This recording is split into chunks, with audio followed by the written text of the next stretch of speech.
made it back. How's 2025? I heard no one talks face-to-face anymore and everything's lived through something called social media. I heard people don't even know their neighbors anymore. They don't knock on doors, they just talk through something called Instagram. What the hell is Instagram? I heard in the future, no one even goes outside anymore. Everyone just stares at screens all day. Man, that's messed up. Dude, it's 1985 and the release of the film DHG Goonies. Forget 2025 and come here. We want you here. Yeah, we want you here. We got your ticket, man. It'll be awesome if you could come back. Dude, go back to 1985. I know 2025 is bad. As soon as I finish here, I'll come get you. Man, come to 1985. I miss you. I heard that 2025 is very complicated. I'm sorry about that. My grandson, go back to 1985. Your gift has been under this tree for 40 years. Come here to get it. Hey, you there in 2025? Come to 1987. I'm sorry the world is like this in 2025. Hey, you there in 2020 Station 5? Forget the PlayStation 5 and come play arcade with us. We miss you here.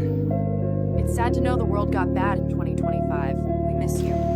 Welcome back to GNC Family Farms. It is the 13th of Wednesday, August 2025. As we say around here, what happens on the farm stays on the farm. But not today. We're going to let it all out. Well, everybody, let's start off with some news. What do you all think about Donald Trump federalizing the D.C. Police Department, National Guard? I don't know about all you, but I've been taught two things. Believe in the Word of God and always be prepared. It comes back from Boy Scouts. It also comes from my grandparents who survived the Great Depression. I was always taught that you're to believe in the Word of God and be prepared. There's been a warning that to activate all ISIS cells, Muslim cells, whatever you want to call it. I've said this for many years. I believe that there is no such thing as a peaceful Muslim. The reason I say that is because their Quran teaches them about us being infidels. That all infidels.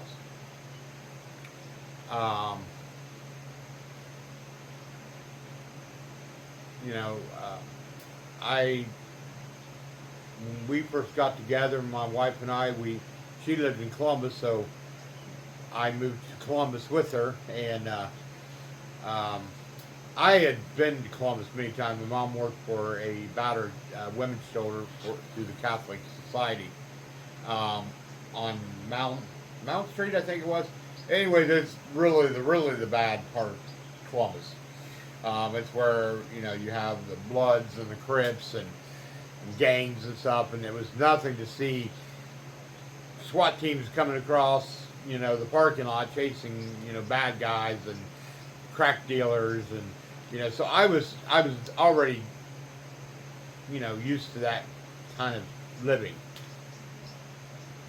But what I'm getting at is that where we moved, it was on the west side of Columbus, and it started out, I guess back in the day, it was just like any other neighborhood. It was mostly a white, hardworking factory kind of community. I'm talking about the Hilltop area. If you know anything about Columbus and Hilltop, there was major manufacturing companies, and of course they went out.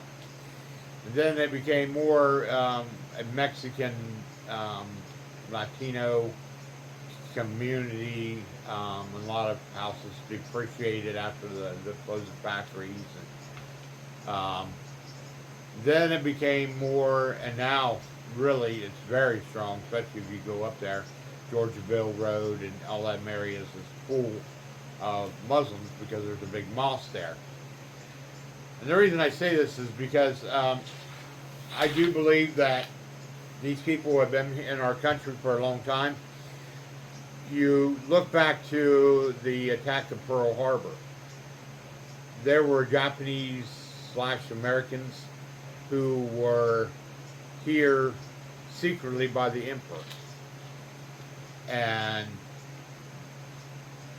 they basically took pictures of Pearl Harbor. You know, they knew key strategically areas of Pearl Harbor, and you saw what happened there. So these Muslims have been infiltrated in every level of our government, all the way to somewhat up to the top of our government. I have nothing wrong with no one. You leave my family alone, you leave me alone, and leave me live my life, I'm okay with you. That's the type of mentality I am. I can care less. I don't get into too much drama unless people start it, and then I get the grizzly bear comes out. And but I'm just telling you people, you need to be prepared. Okay, what I'm getting at is that stock up on extra food if you can afford it. Get extra water, stuff that you can last a couple weeks on your own. I don't know what's coming down the pipeline, but I know this stuff is just really revving up. You know, there's also this thing out in space. Now, I don't believe anything the government tells us, just because I'm a true believer of that. There is no way impossible in 1969 technology that we landed on the moon when they said that we did. And it's also funny that we've never been back to the moon because they say we don't have the technology to go back to the moon. Now, makes no sense to me. We could go to the moon in 1969 with the very limited thing that we had, okay? But we can't go back to the moon now because we don't have the technology that we had back then. I don't know about you all, but that's a little strange, don't you think? You know, also another thing is, who was filming this landing? You know, if you ever watch the footage of the landing onto the moon in 1969, don't you find it awful odd that they were able to film that? I mean, there's no way. There were no satellites up there at that time, at that point in time, especially orbiting the moon. It just, when you start putting the numbers together, it doesn't add up. But what I'm getting at is there's supposedly this object floating out in space that's heading our way. And they say it's not an asteroid because it has changed several times projection, meaning that it is asteroids and floating debris floats or gravitates out in space like this. Well, supposedly this device has been moving this way and has changed course several times, back and forth. You know, that's why I say believe in the Word of God. He will never let you down. But it doesn't hurt to also have preparation in your home. Make sure that you have not only food and water, but a firearm that you're trained on and know how to use it. I'm not here to put any scare tactics into anyone. I'm just simply stating the facts that we need to be preparing ourselves as Americans. Now, Donald Trump has done a lot, and but when it comes to attacking countries, that it's like you poke the bear too many times, it's going to attack. I don't know what's coming down the line. I know that we have we didn't as American people, but the previous administrations have allowed the borders to be wide open, allowed thousands and thousands of people come through, which were fighting age men and young men and older men. from different countries that are on shaky grounds with the United States.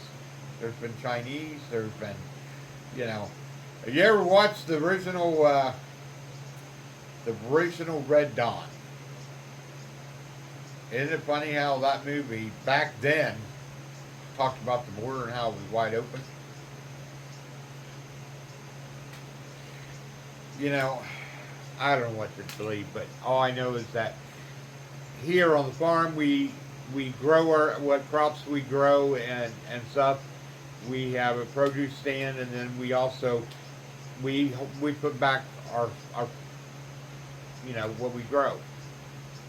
Just like our rabbits, meat rabbits that we grow.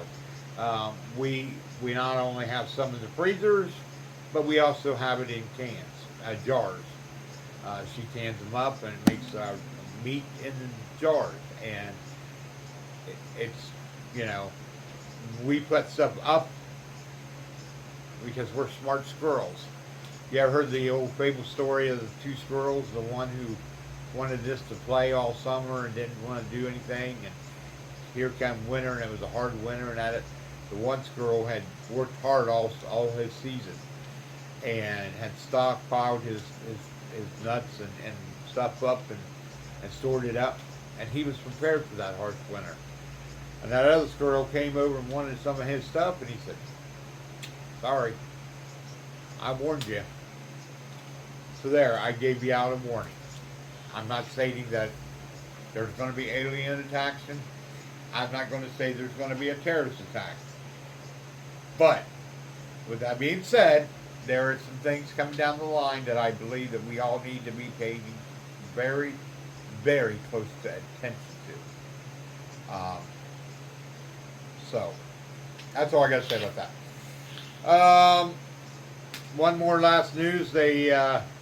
We'll see if it comes about, but they have officially found Barack Obama.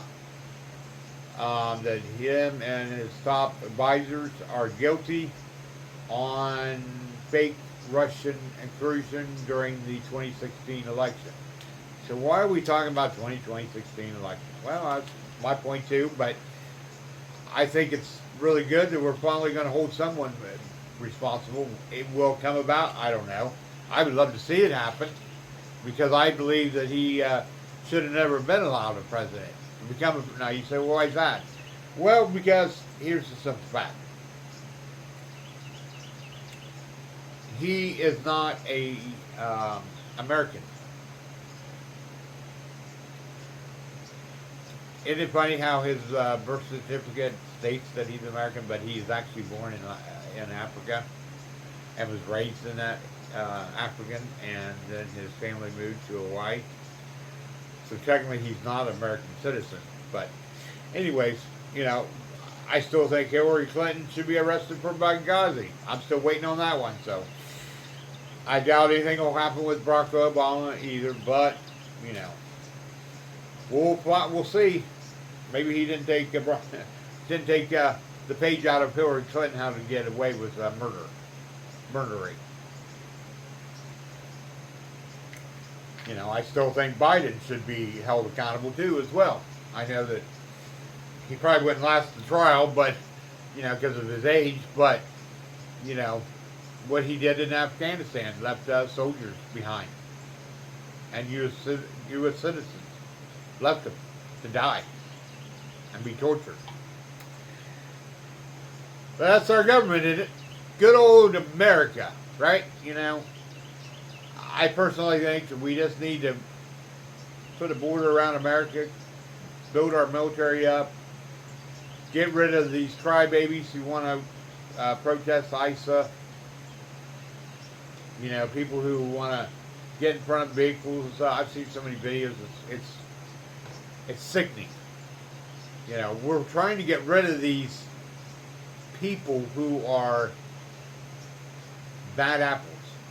They didn't come here to America to want to better themselves. No, they came here to kill, murder, bring drugs in, you name it. The list goes on. Sex trafficking, the whole thing. you know, these are the type of people that are being rounded up. And if you're here illegally and never have taken the next step to get asylum or try to go for your U.S. citizenship, then guess what? You should be out of here. That's just how I look at it.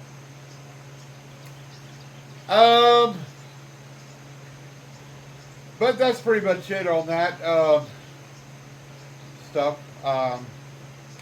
Well, Monday was a busy day here on the farm. I did a bunch of work and got a bunch of stuff accomplished on Monday. And then yesterday I power washed the whole entire house. I got power washed the front, the sides, the back, and a couple other things in between that needed to be power washed. But yeah, the house looks really good now, and today is kind of a overcast day. It's been sprinkling off and on. Supposed to have rain later this afternoon, maybe possibly some storms, which the crops need it. We need some rain now. Yesterday it was so dusty, you could just see the dust in the air when I was out doing stuff, and it was just, you could tell that we hadn't had rain for a while. We complained that we have too much rain, but then we complained that we don't have enough, so there's never a middle ground, right? But yeah, I got that done yesterday. It really was it was a chore and a half. I started at about, I don't know, it was about 8 in the morning, and finally got done about 3 in the afternoon. And yeah, it was a chore and a half. The front wasn't so bad because I had already done that. I think it wasn't last year, it was the year before. I did the power washing. So it wasn't too bad. Now the back I hadn't done at all. And since I trimmed the trees and stuff out back, got them all off the house and stuff like that, so I was like, well, you know, I've got to power wash that back. And, but yeah, it was a chore and a half. That backside was, I didn't think it was that dirty, but once you start putting water and my chemical that I have that I put on it, it was running black. It was crazy. I mean, it was leaves and everything else was caked in the railings of where the siding comes down at. You know what I'm talking about. Good, yeah. But yeah, it was. I had to flush all them out, and it was caked. I mean, just I guess over the years it just built up.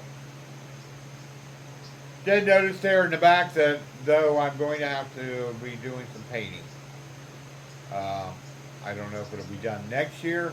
It might be something that I should do next year because I've done a lot this summer. I might be able to put that in there to do that.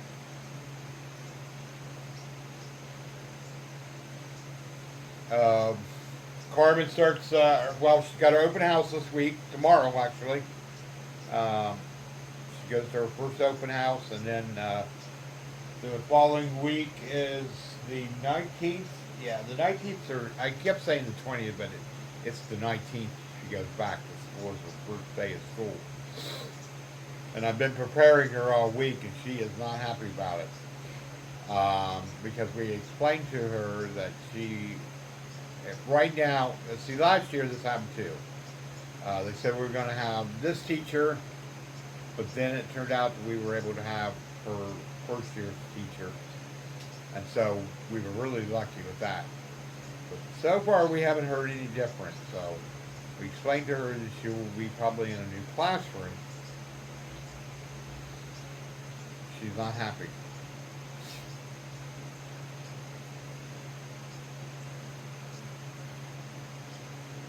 She, because with her disability and stuff, we've been kind of mentally preparing her that she's going to have a new teacher. And when comes the new teacher, that new teacher is going to be calling us all the time because, well, Carmen's got this, Carmen does this, I'm like, yeah, we know. I think after probably the third call I get from this new teacher, I'll probably just say, you know what, go downstairs and talk, because supposedly her classroom's going to be upstairs. Not 100% sure on that yet either. But I'm just going to tell her to go downstairs to the old classroom and ask the teacher how things are with Carmen. She'll give you a full rundown. She had her for 2 years. She knows her little quirks and things that she likes, things she doesn't like. Because if you know, with Carmen, you have to give her a heads up before you just go changing it. That's why we've been preparing her mentally, but it's not seeping in at all. Ugh. Sorry, I'm tired today. Doesn't help. My wife has to get up at 6 in the morning, and I don't know why, but I can't get on this. 1 week it's this schedule, 1 week's this schedule. So it's like, and I'm the one who has to get up because she doesn't have, she can't hear because without her hearing aids in. So I'm the one who has the alarm. And so I have to get up and go over and turn it off. Now she's been out, this week she's been actually pretty good this week. She, I didn't even know she was up this morning, and she, I got up and turned off the alarm, or no, I didn't turn off the alarm. I woke up because Katie was licking me. I kept saying, I had one eye closed, and she's licking my ear, she's licking my neck, she's licking the back of my head. I'm like, Katie, I'm going to take you to dog therapy for your tongue licking. That's how she wakes up, usually Mom. I said, go over there. Oh, I said, go over there and wake up Mom. And she'll go over there and wake her up. So I guess Mom was up, and I didn't know she was up. And TV came on. I was like, oh, God. It was still dark in the red room, and all of a sudden this bright light comes on, and I'm like, oh, what are you doing? And I was talking about Katie. I thought maybe because sometimes up there on our bed, we have a little thing that indents, and she can get up there and sits there and looks at herself in the mirror. She's a very conceited dog. If you have never had a Shih Tzu before, you would understand. If you have a Shih Tzu, you would understand. If you never had one, you won't understand. But she's hit the remote before and turned it on in the middle of the night, which scares the bejesus out of me because I'm like, how's the TV? Katie. So I thought it was Katie who did it, and then my wife got upset that I did that, but I'm like, well, first of all, if you know that I'm just getting up, don't turn the TV on. It's a bright light. Just give me a second to, adjust, but yeah, I was up about 20 minutes before 6 o'clock, so, and me being the person I am with my fibromyalgia, I don't go to bed like I should, because I'm hurting, because I know that you ever hurt or been in a situation where you're like, maybe I'm thinking mostly pain here. If I do this, it feels really good. And I don't want it to stop. Because if you do stop, the pain comes back. You ever been in that situation? Well, that's the same thing with a fibromyalgia patient. In the evenings, by the evening time, I'm really, I'm flexible. My joints are, moving around, and I've had that all day, that oil moving around my body to lubricate my muscles. So I know if I go to sleep, when I wake up in the morning, I'm going to hurt. So it's like, I don't want to go to sleep. And it's a bad thing to have, or a bad way of living, I guess. I don't know. Especially when you got to go to bed by 1. I try to get in bed by 1 o'clock, even though I know what's going to come the next day. I try to get to bed no later than 1 o'clock. And there's times that I've gone to bed a little later than 1 o'clock. So I get into shows watching, or I might be editing a video or something like that. And so I don't go to bed till sometimes 3 o'clock in the morning. And that's not really good when you got to get back up at 6 o'clock. But I do it. I do it all the time, so. All right, boys and girls, I think I've talked your ear off long enough. I hope you enjoyed that little clip there in the beginning of the video. welcome back to the 80s. Don't we all want to go back to the 80s, right? I mean, who doesn't, you know? It was a simpler time. It was. It was a time in history, I think, like any other generation, you know, the 60s, the 70s, and then the 80s, early 90s. It was a simple time. I can remember my hometown being a one-street drag. You know, I mean, you went down 33, that was, or Morrill Drive, that was your world.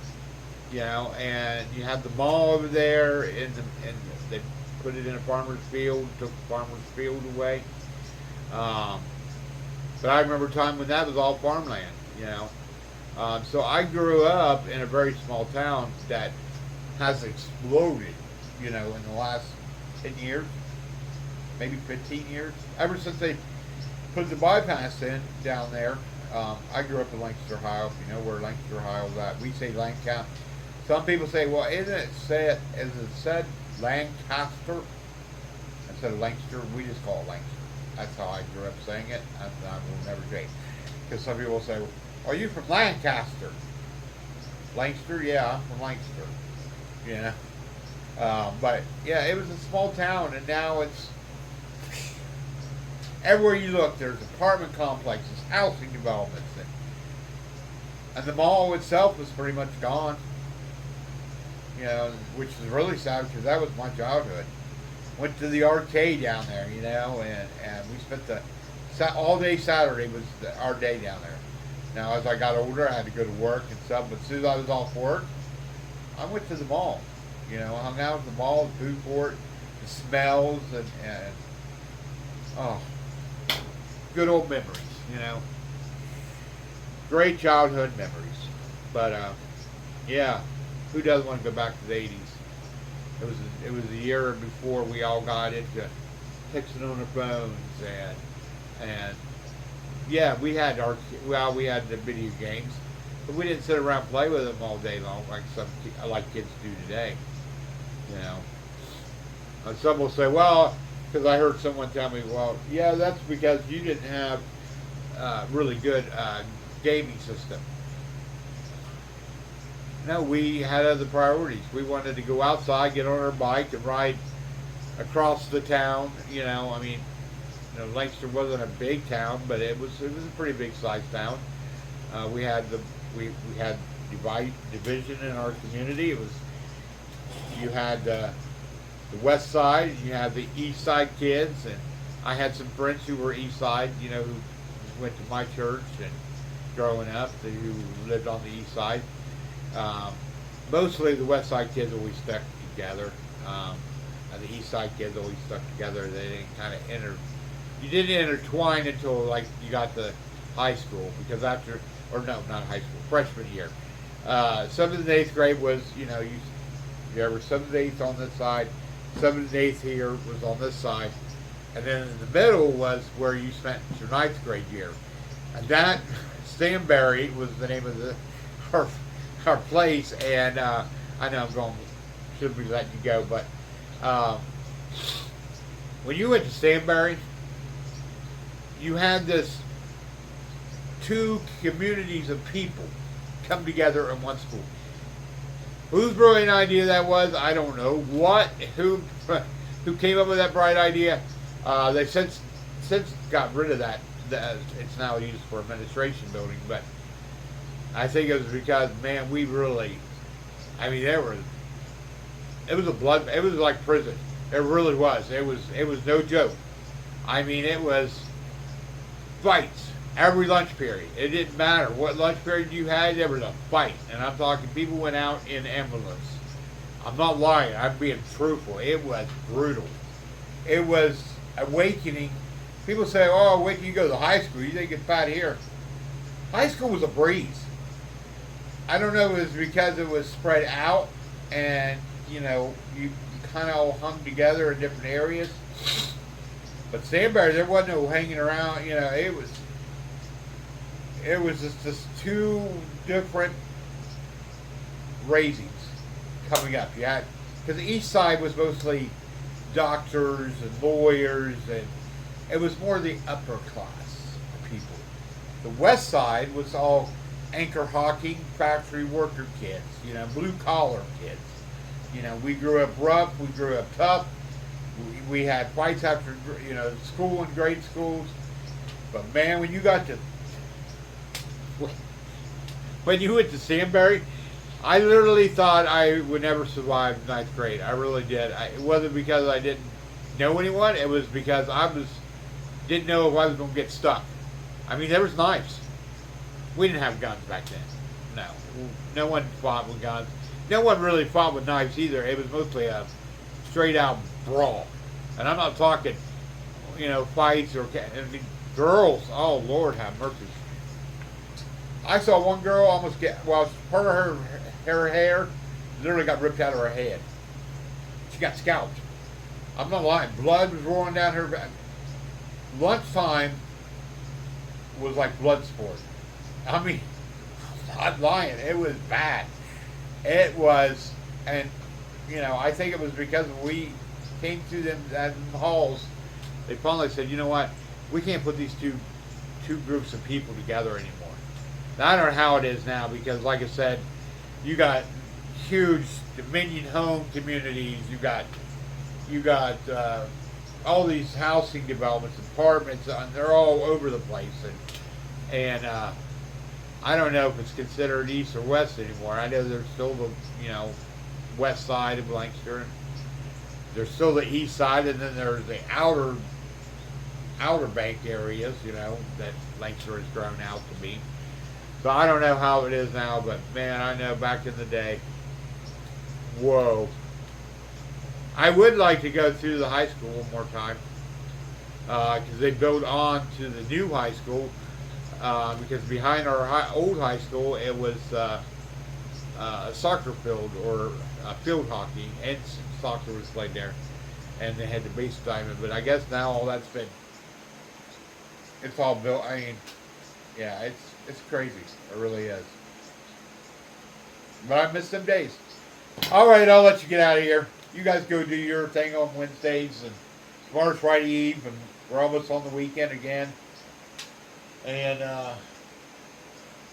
schools are starting to back up, and crazy to think school's going back in already. All right, I love you. And as we say around here, peace, love, and joy comes from knowing our Lord and Savior Jesus Christ. Hope you all have a blessed week, and hope that video kind of brought some memories back to you like it did to me. All right, I talked to you long enough. Get out of here. Go on. Get going. I'll see you on the next video. Next video! I wake up every morning, see the sunrise on the land. Fields of gold and rolling hills, built by God's own hand. There's a Bible on my table, and a flag out by the gate. In this land of faith and freedom, we stand up proud and pray. This is Jesus' country, where the eagle flies.